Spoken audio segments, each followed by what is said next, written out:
Okay, this is another useful paper on how are Indian cities adapting to extreme heat.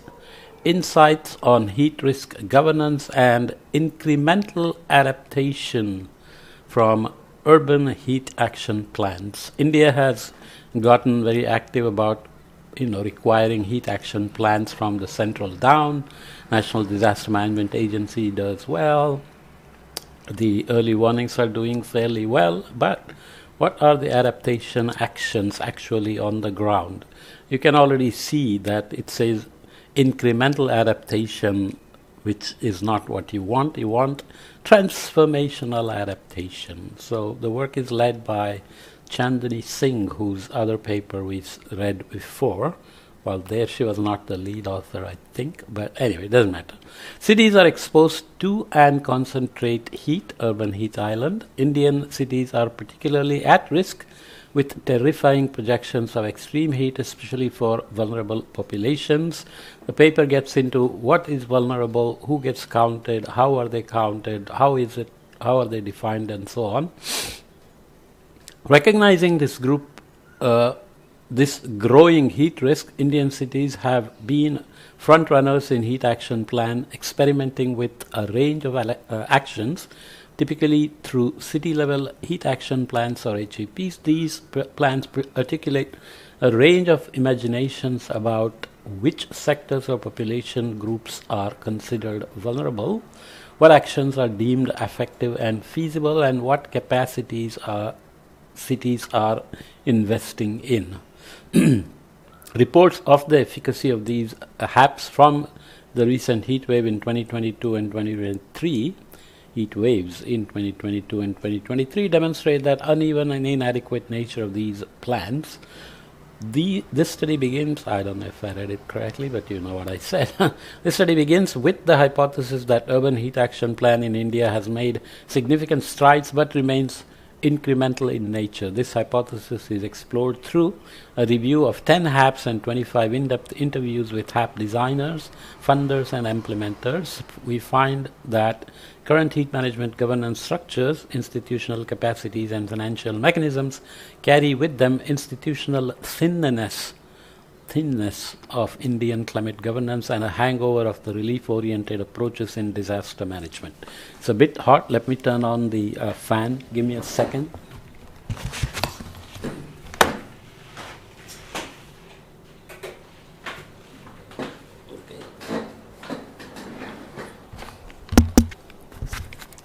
So November shouldn't be hot, and it's not so hot outside, but my apartment gets heated because I'm on the top floor.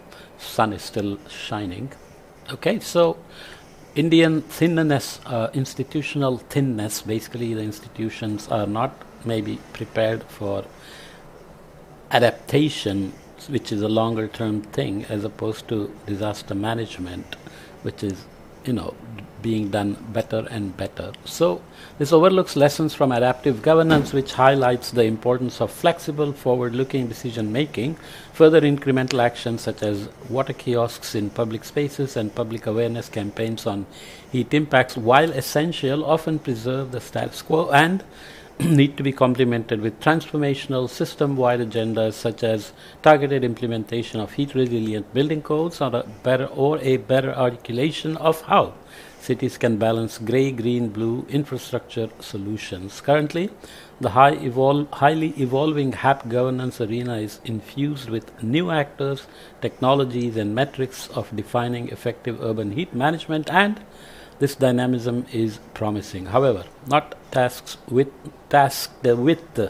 or equipped with a transformational agenda, heat risk governance is missing an opportunity to institutionalize proactive, decisive, and effective heat action planning in the country. So maybe somebody is looking at these research articles based on people's interviews and existing HAPs with suggestions for transformational adaptation and improve the methodologies that are being adopted now. It's a nice long review paper. I'm going to again compress it and be very brief. We looked at a looked at similar figure in the other paper. Conceptual framework to examine adaptation approach by how it operationalizes differential vulnerability, prioritizes adaptation interventions, and governs adaptation action. So adaptation approach can be differential,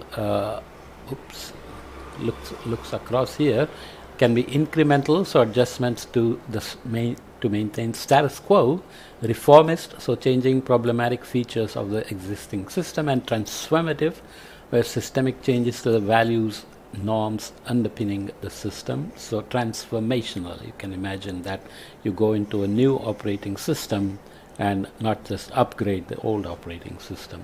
Differential vulnerability, in each of these they look at differential vulnerability, interventions, prioritization, and adaptive governance. In incremental case, for example, begins to acknowledge the pre-existing vulnerability, operationalizes this through vulnerability assessments, mapping, and hazards. Doesn't necessarily do something with it in a transformational sense.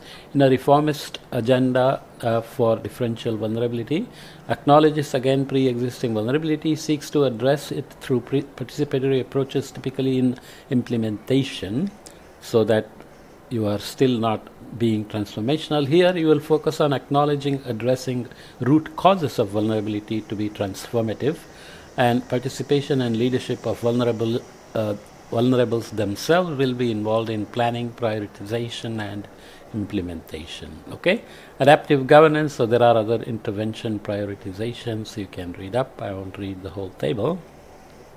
Here in the incremental case, adaptive governance will be follow current lines of departments, ways of working, small changes to existing practices, build capacities for particular interventions. That is still like a disaster management mode. In the reformist approach, change existing ways of working, including learning and knowledge sharing processes, build capacities to implement various interventions simultaneously. Whereas if you want to be transformative, then institutions for iterative planning and flexibility, including mechanisms for learning and course correction, will be set up. Participatory or co-produced solutions that are inclusive and corrective will be implemented. Again, quite descriptive, but just to look at the history here, 1956, Alwar, Rajasthan. So this is the timeline of major heat waves in India and the existence of heat action plan. Okay, so which remained the highest recorded temperature in India till 2016, so 1956. So why did a strong heat event happen in 1956 if we are having so much global warming? Well, remember that climate change just loads the dice, so once in a 100-year event may become once in 50 years, once in 10-year event may become once in 2 years, and so on. So it doesn't mean these extreme events never happen. Even in a natural climate they happen, but their duration, intensity, and frequency get modulated by global warming. 1966, northern, eastern, and western India, so its scale is huge.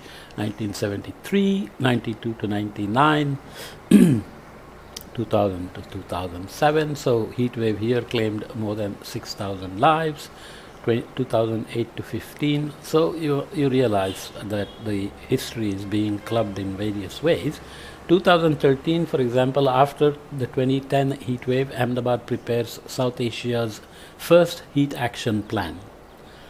And then 2015, the National Disaster Management Agency releases national guidelines for preparation of action plan, prevention and management of heat waves. So this is prevention should include adaptation. 2017, NDMA start annual national workshop on prevention and management of heat waves. I went to one of these in Delhi, and outcomes are not always clear, but progress is being made, just as you can see from the disaster management aspect, but adaptation aspects are what are being looked at here.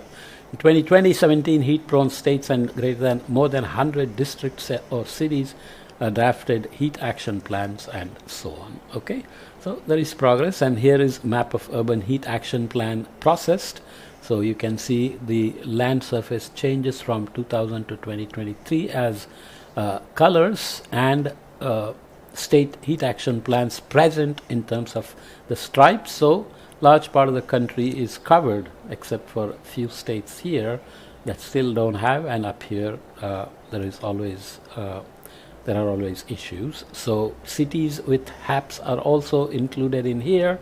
Rajkot, Ahmedabad, Vadodara, Surat, Mumbai is not in there. Nagpur, which gets really hot, and Delhi, of course, Jodhpur, Bhubaneswar, Chandrapur, and Vijayawada. Okay, so the uneven distribution of cities with heat action plan is not very good. So here we are looking at heat governance architecture in the context of urban performance structures, urban governance structures in India. The HAPs identify the municipal commissioners as key in initiating heat preparedness and relief actions.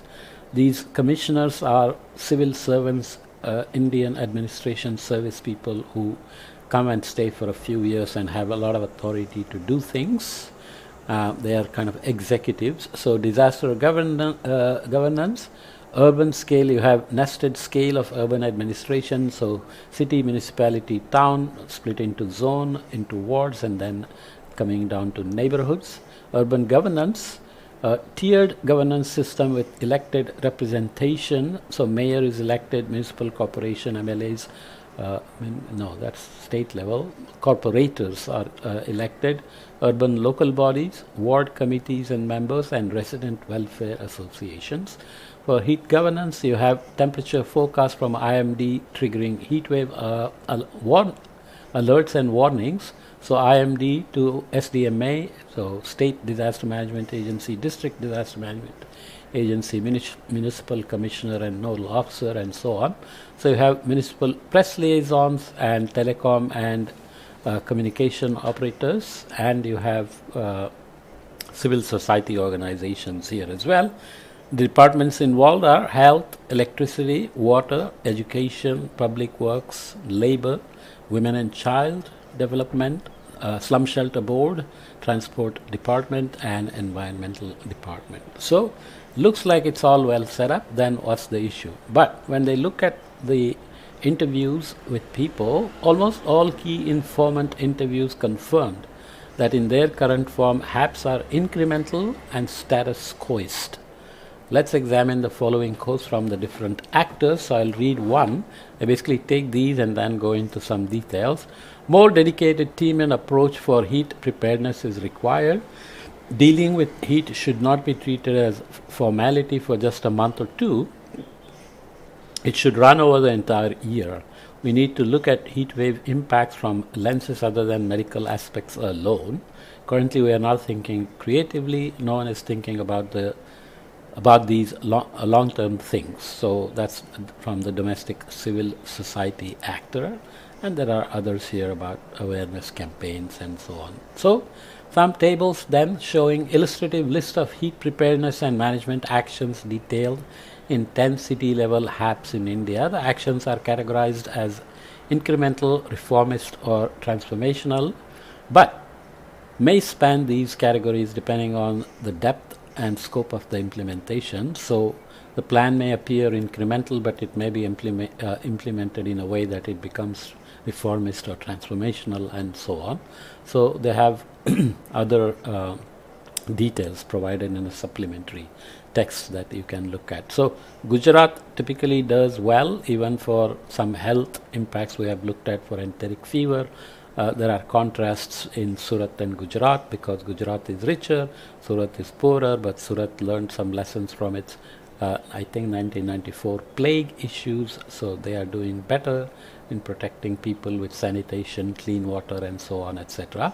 So there are some nodal agency technical partners, and they are in terms of incremental, reformist, and transformational. So active cooling centers such as temples, public buildings, malls during a heat wave alert.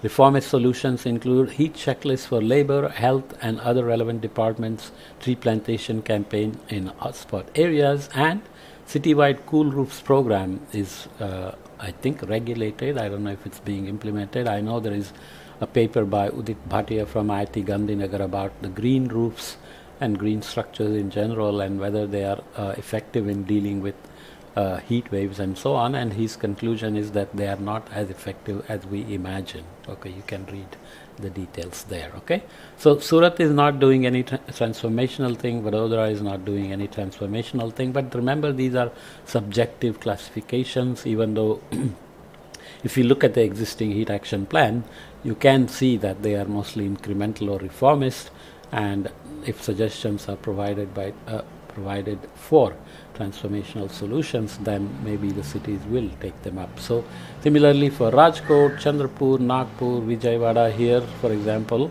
agencies are Disaster Management Unit, Municipal Corporations of Vijayawada, and Incremental, temporary shelters for public orphans, beggars, portable drinking water at public places, bus and railway stations, prominent junctions, whitewash on houses for reflection, and in terms of reformist action plans, investing in cool pavements, promote green building technology and rooftop gardening, enforce rainwater harvesting in each house.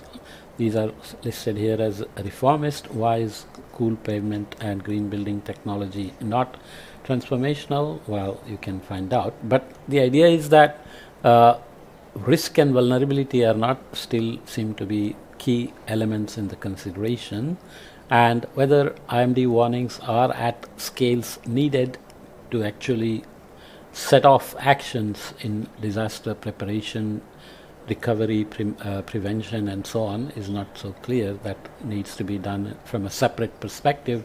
Here, adaptation actions, heat action plans are being looked at in this lens, right? So in Bhubaneswar, increasing insulation and building standards, improved building bylaws, and increasing heat tolerance for new infrastructure are transformative solutions in the heat action plan. And in Jodhpur, cool roof deployment in households in high-risk wards, and modifying urban development plans to include heat action, to be included in heat action plans.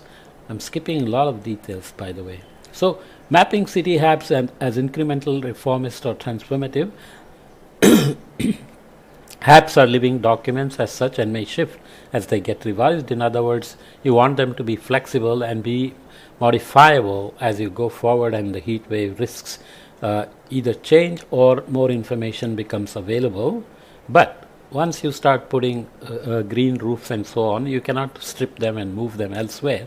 So you have to budget them, mainstream them, and be sure that finance works with the risk information you have. So it's not as easy as just planning and doing everything, right? So again, adaptation approach being incremental, reformist, and transformative.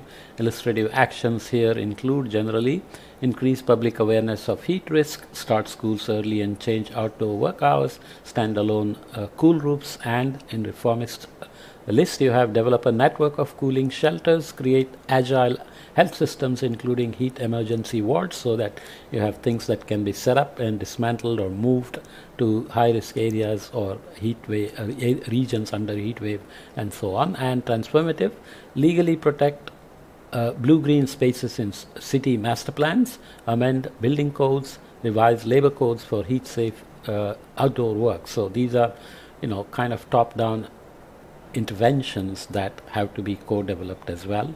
These are for Delhi and Nagpur. These are for Ahmedabad, Bhubaneswar, and Jodhpur. These are Surat, Rajkot, Vadodara, Vijayawada, and Chandrapur. So we are basically summarizing this table into this figure here. Okay. So let's read some discussion and conclusion. Remember that I was very brief, and you can follow up with the paper. This is a nice paper with lots of good references as well. This study began with the premise that despite significant progress, planning and implementation around urban heat risk management in India remains reactive and incremental in nature, thereby leading to a potential heat adaptation gap. We reviewed 10 city action plans and interviewed HAP designers and implementers to understand how HAPs are being formulated and implemented. This section is also very long, so I'm going to cut it short. So, let's read some key points. Against the backdrop of the growing scale and dynamic nature of current and projected heat risk in Indian cities, we find that current heat management governance structures, institutional capacities, and funding are somewhat stuck in relief-oriented and incremental preparedness measures, thereby missing an opportunity for transformational adaptation.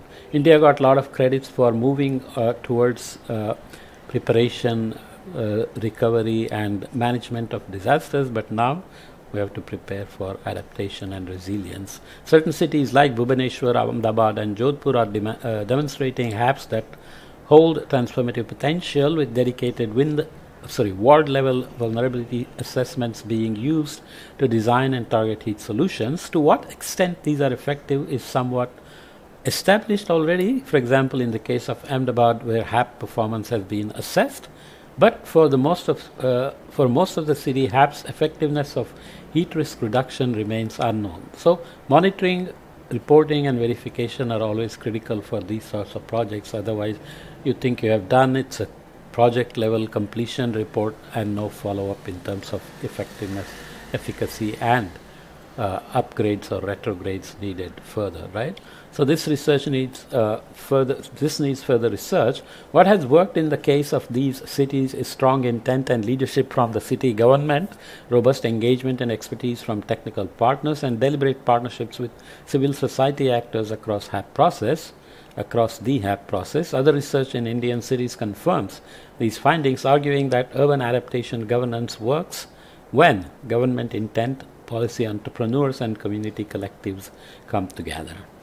Across the 10 HAPs, we find that current urban heat risk management tends to focus on informational and infrastructural solutions that are not always based on heat projections or detailed heat vulnerability assessments. There are a lot of these so-called climate communicators who think raising awareness is very useful.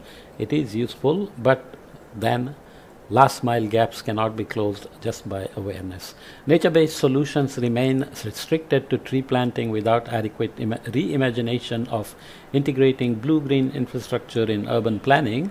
Heat management interventions are operationalized as standard operating procedures or SOPs for specific line departments and during specific time periods, and thus become short-term, producing incremental change and overlooking the social construction of heat risk.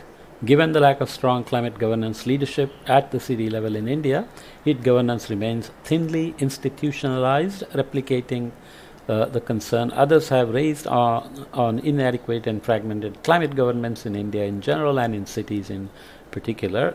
Obviously, you need some kind of a continued institutional structure that doesn't just wake up when heat wave season comes and get into action when alerts and warnings are issued, but there has to be a sustained plan for adaptation that will continuously reduce vulnerability, exposure, and overall risk to heat waves. So, jumping to the end, in conclusion, we reiterate 3 takeaways with implications for urban heat risk governance in India and how we conceptualize incremental and transformational adaptation. First, there is a reductionist framing of the hazard of heat as contained to certain months and in certain cities, which does not reflect the latest science on humid heat, hot nights, summer starting earlier, and the interactions between built form and temperature.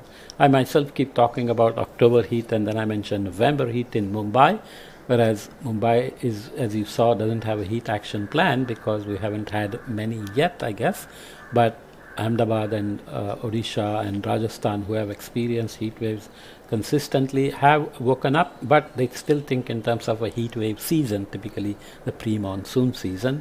But if you consider humidity, then maybe we are missing the human tolerance of heat stress, which I will discuss elsewhere. Okay, developing localized temperature thresholds for different Indian cities is key and requires dedicated research and funding. Second, while straddling a range of heat preparedness and management actions, HAPs tend to focus on short-term status quoist incremental solutions rather than longer-term reformist or transformative solutions. Relief measures such as providing water, shade, and shelter are necessary, but without accompanying systemic changes in how cities are planned and built, how blue and green infrastructure in our cities are conserved and restored, and how underlying vulnerabilities are ameliorated, these measures remain piecemeal and reactive rather than responsive to act or something happening and reactive after things happen rather than proactive. But you have to remember that this involves a lot of demand for investments, and many of the cities are already old. There is definitely no urban planning. The urban sprawl is quite unplanned and erratic and so on. But retrofitting may also become important, so then cost benefit analysis, etc., have to come in, and the socioeconomic classes come into picture as well. Okay. While some measures have transformative potential, such as increasing green cover, shifting outdoor work timings, they must be done repeatedly and align with the other system-wide changes, such as amending building codes, changing labor laws, so on, to realize this transformation potential. Thirdly, HAPs are guided by SOP standard operating procedures before, during, and after a narrowly defined heat season. And when this is superimposed on an already weak urban governance system, heat management remains inadequate and fragmented, leading to an adaptation gap between planned and required adaptation. I'll read the last paragraph to close out. The wider literature and experiments in cities across the world and in India offer glimpses of what could work. We know that emergent, unfamiliar risk regimes require fit-for-the-purpose, updated governance that can undertake flexible decision-making for longer-term planning through the development of heat adaptation pathways. This will require multi-scalar and transdisciplinary capacity building, such as in governments, for architects and urban planners, medical staff and ecologists and climate change specialists, and in implementing organizations such as the non-governmental organizations that work at community levels and are the best to close the last mile gaps sometimes, unless government itself begins to train extension workers who will take warnings and alerts to actions.